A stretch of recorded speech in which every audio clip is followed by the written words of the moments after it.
My name is Dr. Ian Storch. I'm a board-certified gastroenterologist and osteopathic physician, and you are listening to DO or Do Not. If you're interested in joining our team or have suggestions or comments, please contact us at doordonotpodcast.com. Share our link with your friends and like us on Apple Podcasts, Facebook, Twitter, and Instagram. We hope you enjoy this episode. My name is Lily Weinstein, and I'm a fourth-year undergraduate student at Binghamton University who will be applying to osteopathic school this year, and you are listening to DO or Do Not. In this episode, we are honored to be joined by Dr. Brian Loveless, a family medicine physician and a distinguished osteopathic educator who believes that all osteopathic physicians, regardless of specialty, should have a foundation in these OMM techniques. Dr. Loveless wears many hats, including Chief Medical Officer of WesternU Health and Professor of OMM at Western University of Health Sciences. He works in urgent care to keep his medical skills sharp. We invited Dr. Loveless to speak with us after reading his amazing series of articles in DO, which tackle challenges within the profession. Dr. Loveless discusses the critical need for the profession to define osteopathic medicine in a unified way. Osteopathic recognition in residency programs is another focal point of our discussion, which is important and deserves deep consideration. Join us as Dr. Brian Loveless shares his insights into the gains and losses within the osteopathic field, reflecting on his experiences and emphasizing OMM's importance in shaping better patient outcomes. It's a conversation that goes beyond equal outcomes, aiming for true excellence in patient care, a sentiment Dr. Loveless passionately believes can be accomplished through osteopathic medicine. We hope you enjoyed this episode. All right, Brian, thank you so much for being with us tonight. Thank you. I'm happy to be here. Brian, I'm going to start a little silly, and I definitely don't want to offend you, but your last name is very cool. I always try to take a shot at myself. So I'm a gastroenterologist, but people always say my name is Stork, and I should have picked OBGYN. Yeah, as an aside, we had a doctor on who we're close with named Carissa Champion, who is a rock star, but she also has like the best name ever. So what do you think of your last name as a doctor? Is it awesome? Is it like you could take it different ways, right? What have people said? I probably, especially, so one of my jobs is I do a lot of urgent care work. And so you're meeting new people all the time. And certainly probably 10% of the time I get that question. Oh, Loveless, you're not really Loveless, are you? And usually I have some comeback like, well, we'll decide at the end of the visit whether I'm Loveless or not. I think it's certainly a memorable name. And as a physician, hopefully you're doing a good job with the work you do and you want your name to stick. And so I do remember one story. I was applying to medical school. And, obviously a medical school gets several thousand applications at a given time. And I had called to check on my application. And I said, what's your name? Oh, Brian Loveless. And the lady on the phone said, you know what? I remember seeing that application. Hang on a second. Let me look for it. So, it does have some benefits. Absolutely. All right, Brian. So we're going to talk about a lot of things tonight, but the main reason, aside from all the cool things that make you amazing, the main reason I wanted to have you on the podcast is to talk about your articles in the DO. I just think your articles are amazing and timely and interesting and something that I think all of our listeners should read. And I felt like, well, a lot of people don't have time or don't know where to find these things. So maybe we could get you on and have you talk about some of the things you've written. Absolutely. Let's do it. All right. So let's start. I'm going to kind of go through the titles, and maybe you could talk to us a little bit about your thoughts and why you wrote them and kind of give us a little idea of what you talk about in the articles. So the titles are, What is Osteopathic Medicine? A Unified Definition is Desperately Needed. Start with that one and tell us kind of where you're coming from and what you think. Yeah, so the idea for this series of articles really came about, those of us that are kind of invested in this profession and have been involved at maybe at the state level or at the national level, we recognize the challenges that we have. And as somebody who specializes in OMM and OMT, I think maybe I have spent a lot more time reading AT Still and reading about a lot of the history of what we do. And it seems to me that in 150 years or so of having an osteopathic profession, we still have never really been able to nail down a nice, concise kind of elevator speech definition.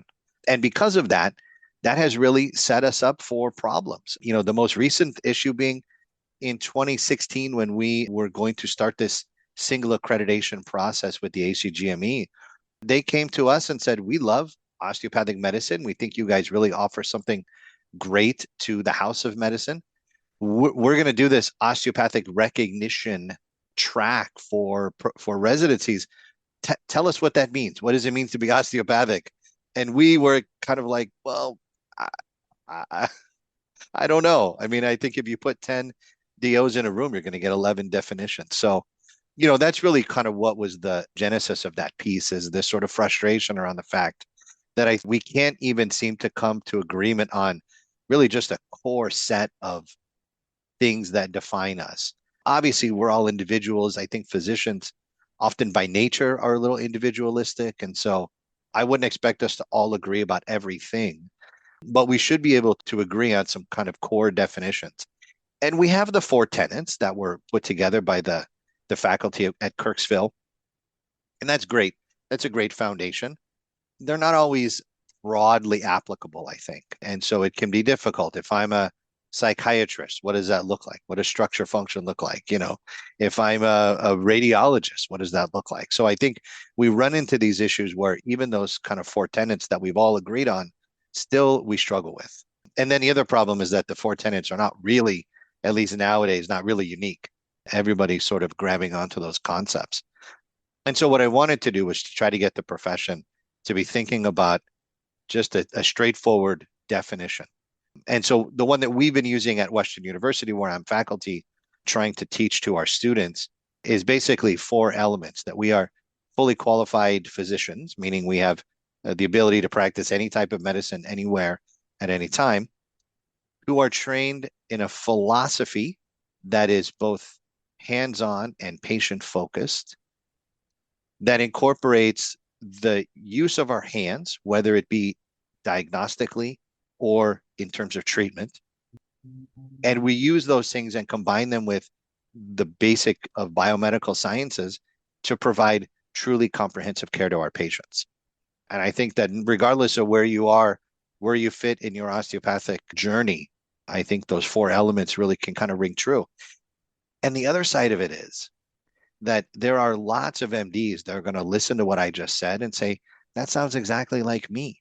And so I think that if we can define and kind of hold on to, this is who we are as osteopathic physicians, there's going to be lots of other docs that are going to come along and go, well, I want to be a part of that group too. And that's where we sort of transition from being what we used to be very, I don't want to say walled off, but very protective of ourselves, because I think we felt that there was this outside threat to our profession. And we may get into, I think with some of the other articles, you know, that threat really played out. It was a real threat and still continues to be a threat. But we stayed in this sort of protective shell. This is our stuff. And really, there's a lot of other people that want to kind of swim in our pool. And so if we can define something and grab it and say, this is who we are, then we can share that with other people that want to participate in that same process.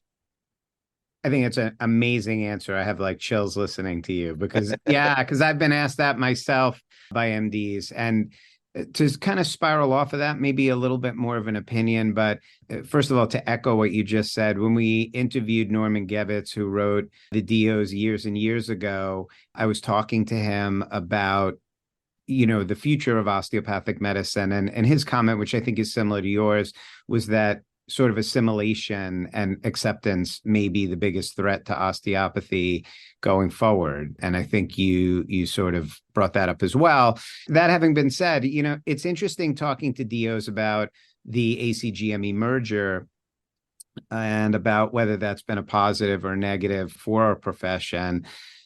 And it's kind of, from the people that I've spoken to, a split, you know, so some people feel that it's amazing that we're being treated as equals, or hopefully at some point will be treated as equals if we're not now. And others feel like we lost a piece of our own training. How do you feel about that? I think it's both. And I can back that up. But I think that in terms of elevating the standards of residency training, I don't know, did you train at a ACGME program? I did, yes. So I trained at an AOA program, and my program was very good quality of standards. But I think that there were plenty of other training programs that really didn't. I think within the AOA, because we had kind of grown up in this sort of insular setting where everybody knew everybody, everybody trained with everybody.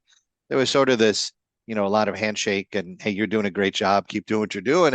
And we weren't always held to a really high standard. And so I think bringing in that element from the ACGME of saying, hey, this is the bar you got to hit, and we're going to keep track and make sure you hit that bar. I think that's fantastic. And that can only do good things for our training programs.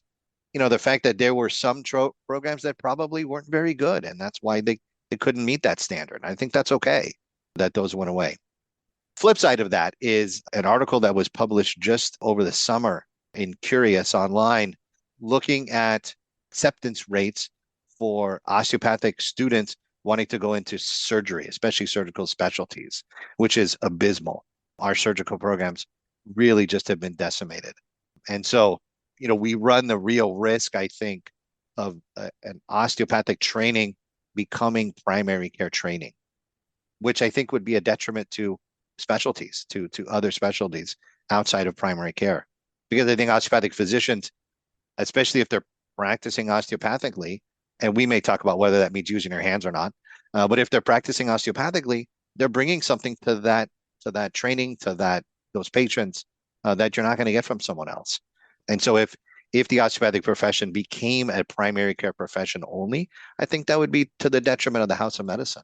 So I think it's both. There have been some great gains, and then there have been some really significant losses. And trying to figure out how do we reverse that trend again, especially in our surgical specialties, is really a challenge. Thank you for that response. I think that's exactly hits the issues on the head. What I wish other doctors knew about neuromuscular medicine and osteopathic manipulative medicine. Can you talk to us about that one a little bit? Yeah, that was a fun one because they had been, the DO magazine had been doing this series, different specialists saying, hey, what do you need to know about us? And so that was a fun one to kind of follow a bit of a template. What does a good referral look like to an OMM specialist? Where do we fit in? That one was fun. I personally, I think if you look at folks that are certified in NMM, OMM, which is the official certification, I think that there are two different types of docs out there. There are ones that really do see themselves as OMM specialists. And then there are ones that see themselves as some other doc, a primary care doc. So for me, I began in family practice training. I did an osteopathic family practice program, and then later went on and did an NMM program. And so I see myself as a family practice doc who just happens to use OMM just about on everybody. But I think in my mind, I still see myself as a primary doc. So when you're talking about thinking about an OMM, NMM specialist, you kind of fall into one of those two camps. What that means is that, to me, I feel like if we had more physicians doing a little bit of OMM on a regular basis, more of us collectively doing a little bit of OMM, and you saved the patients coming to me, the real complex patients, the complicated ones, I think that would be totally appropriate. This is what you see in just about every other specialty. Certainly as a gastroenterologist, there's a lot of GI complaints that come into primary care that don't really need to see you. Probably folks do send them to you, and you're kind of like, well, this is easy, but also it's kind of a waste of my training, right? And I think it's something similar in OMM. I will get someone with a very simple mechanical low back pain, and I'm thinking, man, your primary doc should have been able to fix this. This was pretty simple to work on. Now you've had to wait time and money and all this stuff to get to me for what amounts to be, a 15-minute visit. It's like someone should have been able to help you with this. And I think that's true in a lot of situations. So that was a fun article to write, just to talk about what the training looks like within the ACGME. They don't have the +1 that we had when we were in training. Under the AOA, you could do a +1, which was do any kind of residency, osteopathic residency, and then one additional year. And that additional year would then qualify you to sit for the osteopathic boards. So you would be essentially dual board certified, in my case, after 4 years. In the ACGME, they don't really have that. The NMM residency is a 2-year program. So you do an internship and then 2 years of residency. But what they will allow you to do is enter in the second year of residency. So if you've met certain qualifications during your initial residency, so let's say you did family medicine, let's say it was osteopathically recognized, so you did a lot of OMT in your training, or even if you wasn't OR, if you did a lot of OMT in your training, you gave a couple lectures, you did these things. When you apply to ONMM residency, you can actually apply to start in your last year of training. In practice, it looks just like the +1 did.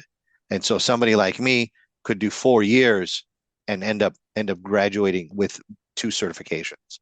And realistically, that ONMM training should be for 2 different people.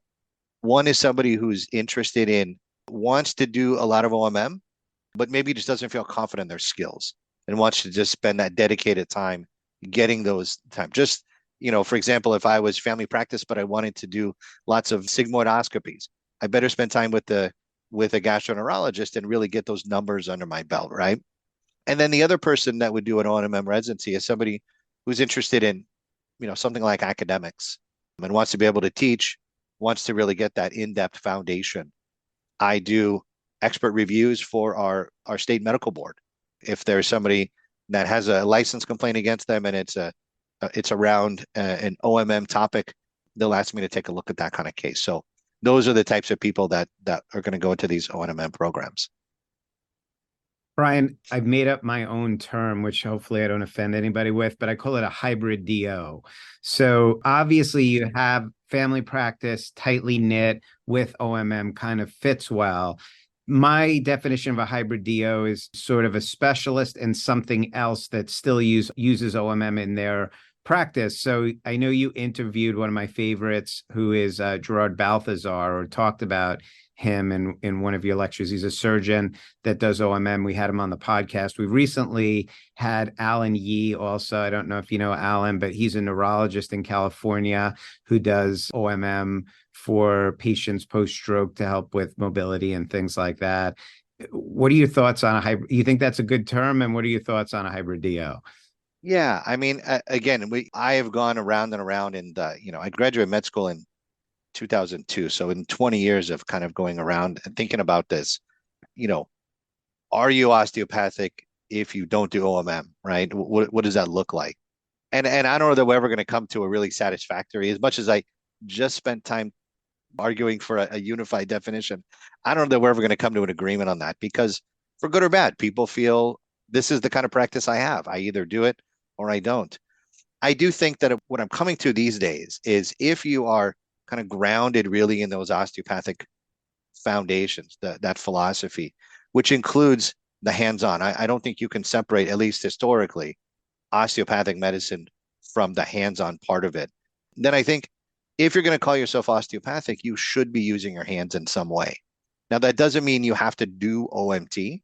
For example, if a patient comes in and they're coming in with some complaint, let's say it's back pain, and you do something that looks like an osteopathic evaluation, you're palpating transverse processes, or you're looking at tissue texture changes, you're defining, oh, this tenderness is over the sacroiliac joint, it's really not low back, it's really the SI.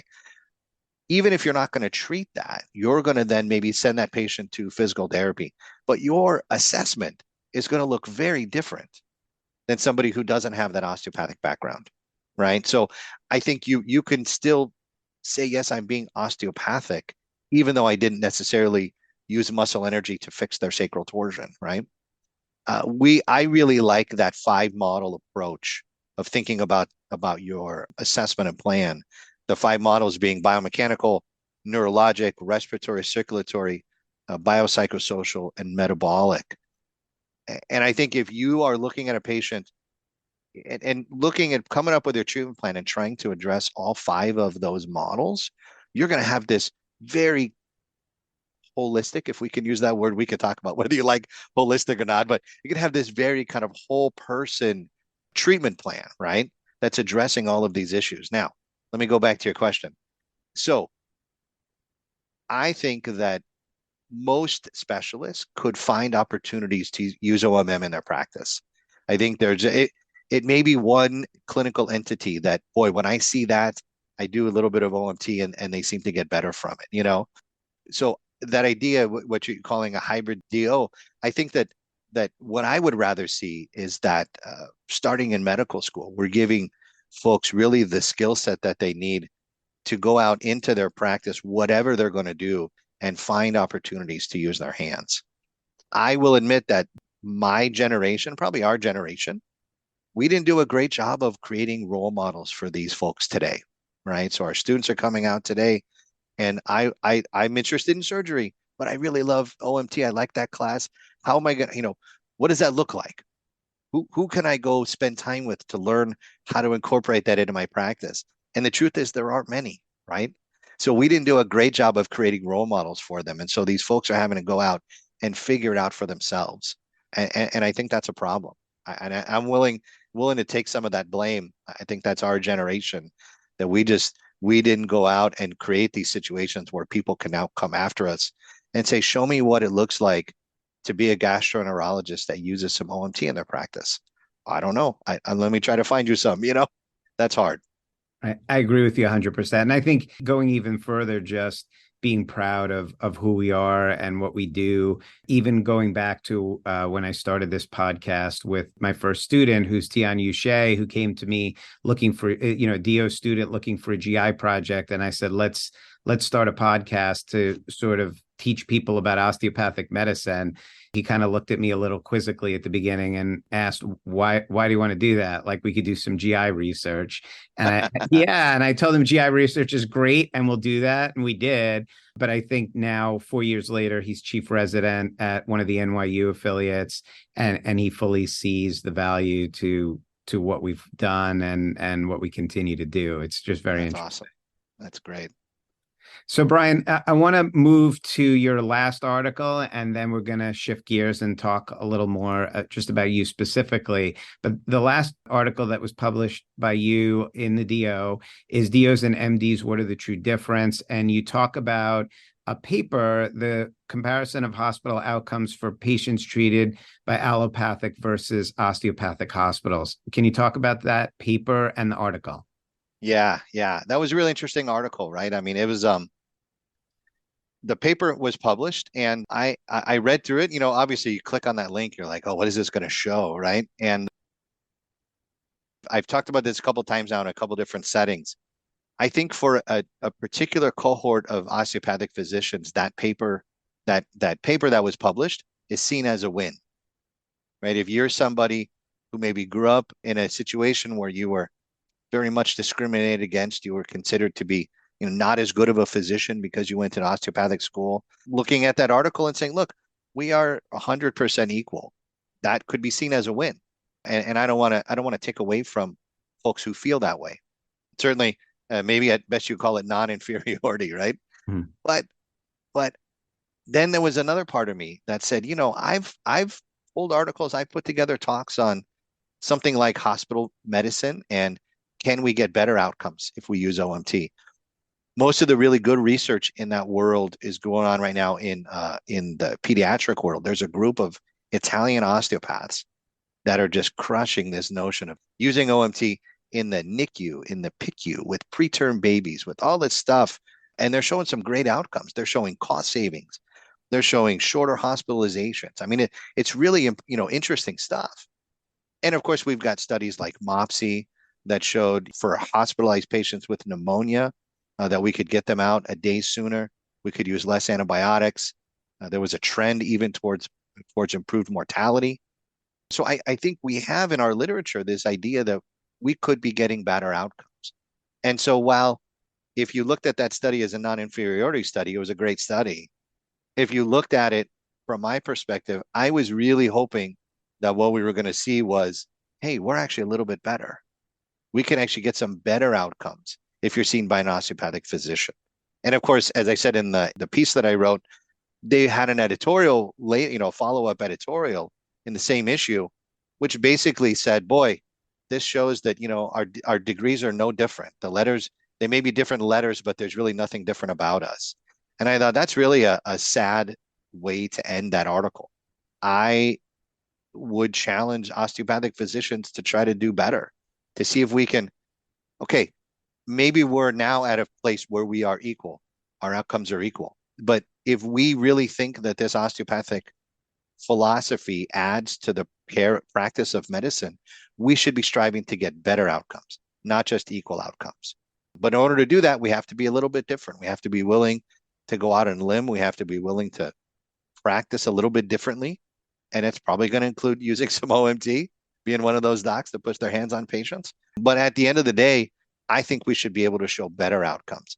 And what I would love to see, I mean, I've talked to friends that are in pediatric medicine, and I've said, look, there's going to come a day your hospital administrator is going to bring that article to you and say, hey, how come you're not saving me money on these NICU admissions? Where's your OMT skills, right? I think that it's entirely possible that that the pressure is going to come externally, that we have not done a great job of motivating ourselves, motivating each other to be distinctively osteopathic. We celebrate those who are, but collectively we don't necessarily put the pressure on each other, right? I have said many times in lectures that because I'm an OMM specialist, I am like confessor. The people, as soon as people say, "What do you do?" I say, "Oh, I have an OMT practice." They go, "Oh boy, I wish I did more OMT."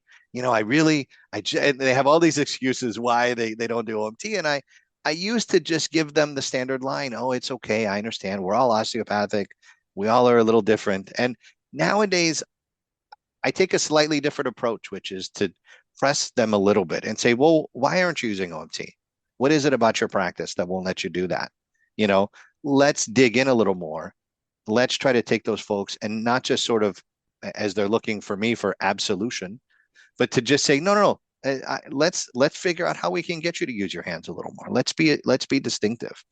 So, you know, the takeaway from that article was that, yes, this is great news to say that we are non-inferior, but I really think that we could do more, that we should be able to have shown at least on some measure, some level of superiority, because I think we've got the at least some foundation of evidence to show that that's the case. I'm not trying to like wave an osteopathic flag. I'm saying we have these studies that show that we can get better outcomes. We're just not doing it. I think we're in such an evidence-based world. And, you know, I've spoken to a lot of OMM practitioners about the need for more data, right? We know we need more data and that has to come. You know, yes, except, you know, what I hear still, I mean, I heard this when I was in school, and I still hear it now that, boy, you know, there's no real evidence for use of OMT. There is a ton of evidence for the use of OMT. Now, if we were going to be grading it, is it all high quality, you know, randomized double-blinded studies? No, that's not true. But there is lots of evidence base for it. If you're willing to take the time and dig, just scratch the surface, you're going to find studies. Now, you could try to pick those studies apart, but you could pick apart any study you want and find flaws in it.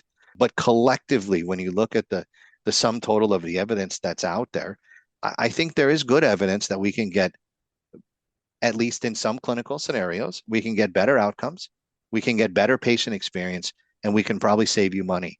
And those three things, that's the triple aim. That's the definition of high value healthcare. So we actually were able to get a resolution passed. The state of California brought a resolution at the House of Delegates this year and asked the House to affirm that osteopathic medicine, as I just defined it, fits that definition of high value healthcare. So now when CMS wants to have a proposal, and they're going to talk about value-based care, that our AOA staff can come and say, hey, by the way, if you guys are talking about value, we're value. We're valuable, because one of the main reasons why people don't use OMT, the biggest reason we hear is I don't have time, right? Or I don't get paid for it. Well, what if we could build into these value-based equations the use of OMT? So now we are getting reimbursed for it because it's going to be, you know, you're going to get some modifier based on that. And then you can justify the time, right? If the time is going to lead towards some kind of increase, some kind of, you know, reimbursement, then of course you have time for it. So that's what I'm hoping for. That's my pie in the sky vision. Brian, that seems like the perfect transition into just talking a little bit about what you're doing now. So, can you tell us about your CMO job and about what clinical responsibilities you alluded to that you have, and kind of where you are right now? That's Yeah, usually where we start, but I want to go back to that. I love it. I love it. So, yeah, so I am a faculty associate professor here at Western University in the Department of OMM, NMM. And in that, I've got some teaching responsibilities and I've got clinic responsibilities. And then about 2 years ago, I took a position as our chief medical officer here for WesternU Health, which is our clinical entity. And so my role, most of my time nowadays is spent administratively supervising the clinic, supervising the physicians, other providers that are underneath me. I still do about 3.5 days in the clinic. And I still try to get over to the OMM lab and get some teaching in when I can.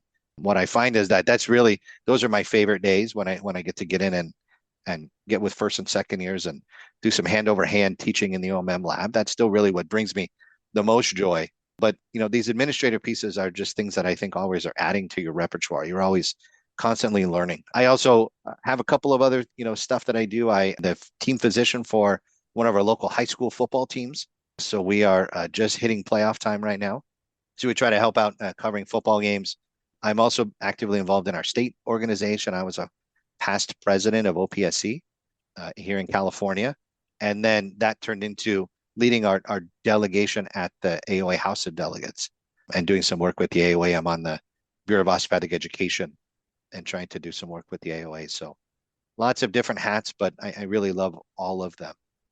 I tell people, that adage about if you love what you do, you never work a day in your life. I really feel like I'm that person who really never feels like they're going to work. You seem like the busiest guy who's not working that I've ever seen. Probably that's what my family would say. Absolutely. Yeah. So, Brian, bringing things back, dialing it back a little bit, can you tell us where you grew up and where you went to college and sort of when you decided you wanted to be a doctor? Yeah. So I grew up in Orange County, California, about 5 miles from the beach in Fountain Valley. I later moved to a town right next to it called Westminster, California. And I think probably somewhere in, around age 12 or 13, I thought I might want to be a physician. I loved science, but what I recall as a 12-year-old was thinking scientists probably don't make a lot of money, but doctors make a lot of money and they get to do science too. So maybe I'll become a doctor. And I kind of started on that path. And then for whatever reason, we all went through all the struggles of school and applying to medical school and that kind of stuff. I stuck with it. So I went to UC San Diego, down in La Jolla, California. Got my degree in biochemistry, and then took a couple of years while I was trying to apply. I initially only applied to MD schools. Actually, I don't think the advisors at UCSD knew how to spell DO, much less advise anyone to go into osteopathic medical school. But luckily for me, a friend of mine had gotten into osteopathic school a year ahead of me. So we both graduated school. We both applied. He applied to osteopathic schools also and got into one of the schools. So when I went through that first round of applications and didn't get into any MD schools, he called me up and said, "Man, you should think about osteopathic school." I really thought I was going to be an orthopedic surgeon. That's kind of where my brain was. And so I thought, well, orthopedics, learn how to crack someone's back. That sounds good. Like I'll learn to do that. So the second time around, I applied to some MD schools, but then also applied to a handful of osteopathic schools. There weren't many back then. I think we had 18 schools back then. And managed to get accepted to Western University, College of Osteopathic Medicine, the Pacific. So that was in 1998. Graduated in 2002 from Comp. And then somewhere in that first couple of years, after getting into OPP class and reading one of H.T. Still's books, and really I think I had a couple of great clinical opportunities. There was an osteopathic physician named Ethan Allen, Dr. Allen, famously one of the handful of physicians in California that did not turn in their DO degree in the 1960s and held on to his degree and continued to practice, and came and did these HVLA workshops on Saturdays. And so my friend said, "Let's go to this workshop." And, we're a couple weeks into class and we're learning how to do HVLA on ribs and stuff. And I just got hooked. I loved it. And so somewhere along the line, I transitioned from orthopedic surgery to wanting to do OMM. But I still felt like I didn't want to be just a manipulator. I still wanted to make sure that I was the fullest physician I could be. And so when I was getting ready to graduate, I thought I'm going to go do a osteopathic family medicine residency to give me that broad background. So I went to a residency here called Chino Valley Medical Center and got a great opportunity when I came. I said, hey, I want to do a lot of OMM. And they said, the program director said, listen, as long as it benefits everybody, you can create whatever you want to create. And so I started doing hospital rounds. And twice a week, I would go and I would take medical students with me and I would do rounds in the hospital doing OMM. I'd check in with the medicine team. They'd give me 4 or 5 patients and I would go treat them. And I did that twice a week. Later, as I became a second year and a third year, I would take interns with me to get them some training. When I graduated residency, I continued to do that, doing rounds. I did inpatient twice a week, hospital rounds for almost 15 years. And I initially had no idea what I was doing. I would just literally, I had foundational skills and I just applied them to patients and had sometimes amazing results. And so I took what I knew and I handed it down. When I graduated residency, I started up a practice, an osteopathic family medicine practice. And then after about 7 years or so, I got an opportunity to come here to Western University. My former chair reached out. He said, we need somebody to really anchor the clinic and do a lot of clinic work. And so my practice was only about 7 miles or so from the campus. And so I brought probably 80% of my patients came with me up here and started out really mostly clinical. And then I slowly took on some administrative and more teaching responsibilities. In that interval, one last big development was when I got here, I sat down with my chair, with some of the faculty, and I said, I want to set up an NMM OMM program. So I went back to the program at Chino Valley, to the directors there and said, I'd love to set up an NMM OMM program here, and I want to be the first resident. And so we worked together. I cut down my hours at Western to make up the difference in what I was doing at Chino Valley and was able to get through the program in about 18 months, which was allowed under the AOA standards. You could stretch that out a little bit. And so we did that, and I was able to get through and sit for my NMM boards, and then became assistant program director until the hospital had a change in ownership, in leadership, and the new owners didn't want to have a unfunded residency program.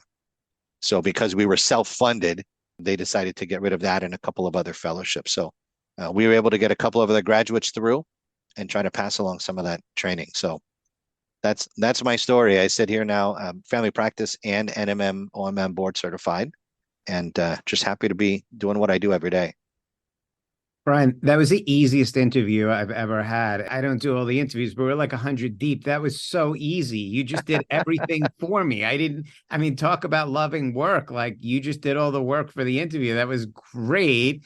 One little question that I have, I gotta ask something, right? So yeah. I love when you talked about, so you loved orthopedics, you end up doing family practice and OMM, and when you discussed all the things that you're doing, you said you actually have a high school sports team. Do you think that was just like filling that little niche, that little itch that you had? That's number one. And number two, again, without, just full disclosure, you didn't do a sports medicine fellowship, you did family practice and OMM. Did you have to add to that skill set in order to be able to take on a project like that? Yeah. So when I did my family medicine residency, part of our responsibility, because family medicine is pretty broad scope, so to cover the sports medicine aspect of it, each of the residents was assigned a high school that we covered.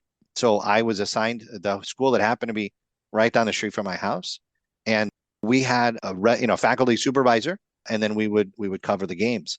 And when I graduated residency, I reached out to our team and said, hey, would it be okay if I just stuck around? I enjoyed this. This was fun. And they said, sure. And so I'm essentially kind of grandfathered in to that program. I've been at that same high school for right around 20 years, 19, maybe 20 years. Most people don't even know I'm there, right? I run into so many people that I didn't know we had a team doctor. I said, that's great. It means your kid hasn't gotten hurt, And now I take students with me that are interested in sports medicine. They always ask, so where'd you do your sports medicine fellowship? And I say, look, I'm old enough that I grandfathered into this. I think certainly if I was going to go to another location, I probably would not be able to sort of just walk up to a high school and sign up. I think the expectations are a little different, but I know that school, I know the faculty, I know the staff there, and that's just been a skill that we've acquired. As far as orthopedics, it's interesting. One of the COCA standards is that osteopathic medical schools are supposed to work with osteopathically recognized programs in their area to try to support those programs. And I think it's really important that we do. There's about 250 osteopathically recognized programs across the country, but that's out of, I think, 13,000 residencies. So definitely nowhere near enough. So we all need to be supporting that concept wherever we are. But I was reached out to by somebody who's part of an orthopedic residency here in Southern California that has osteopathic recognition.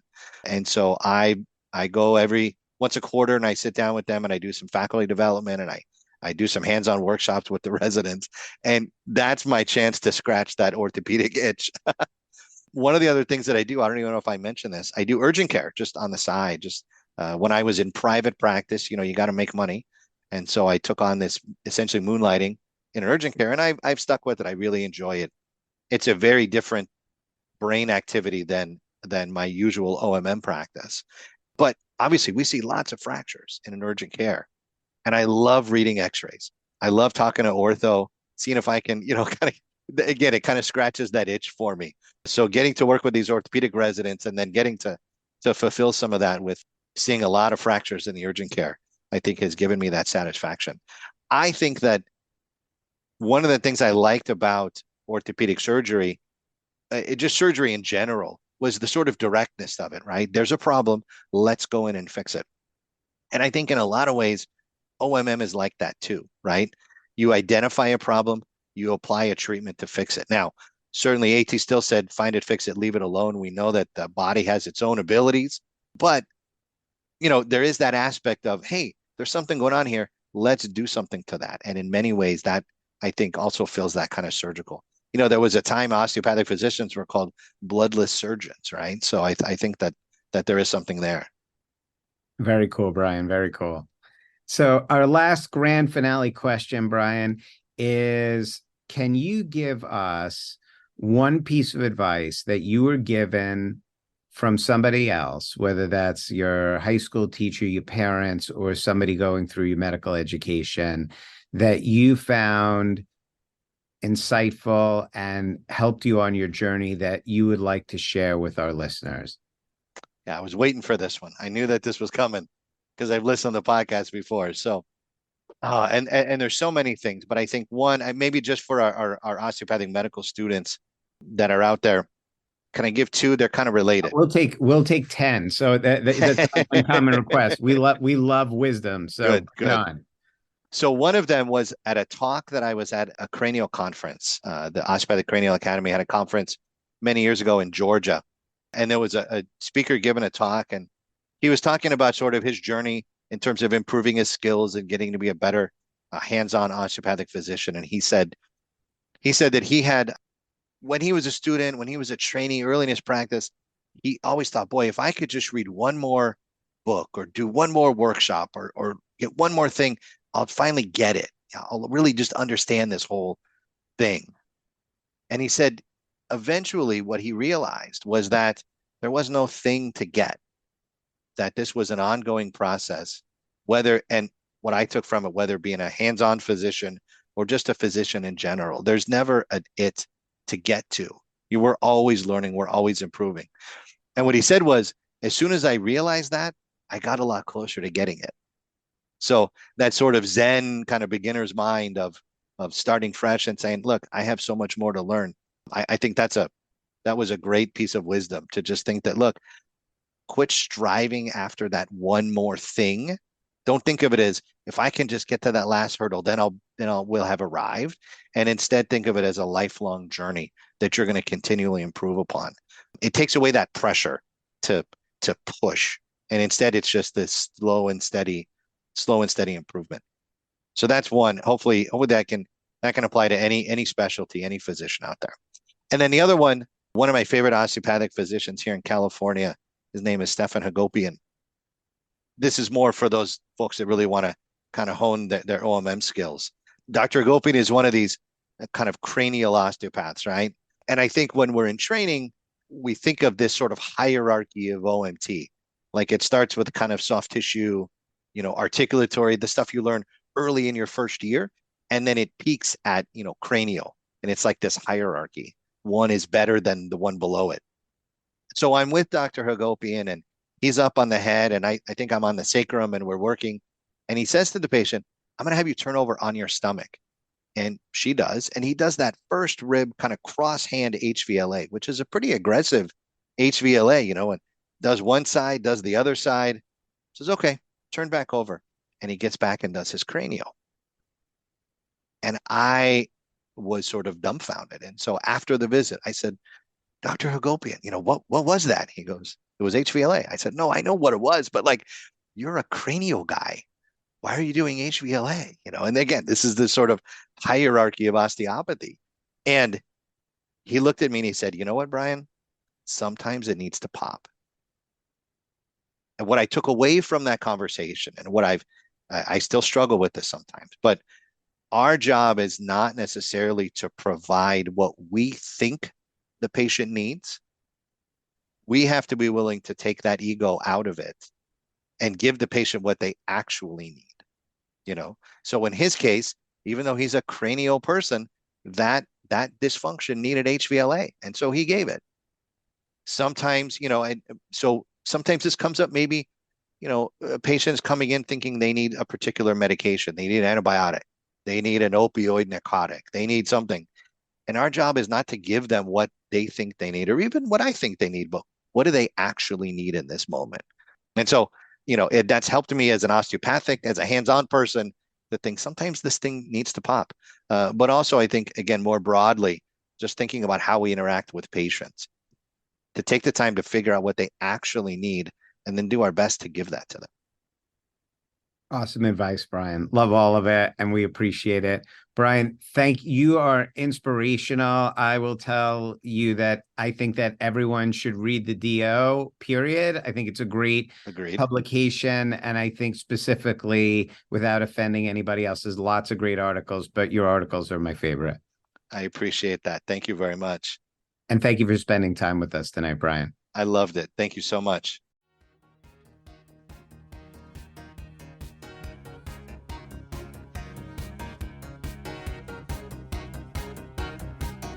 This concludes our episode of Do or Do Not. Send all inquiries, comments, suggestions, and even let us know if there's someone you want us to interview to doordonotpodcast@gmail.com. Don't forget to like us on Facebook at Do or Do Not Podcast for updates. If you enjoyed our podcast, please share it with your classmates and administration. We have plenty of more interviews lined up, and we're excited to share them with you. This is Tianyu Shea. Thank you guys so much for listening to Do or Do Not.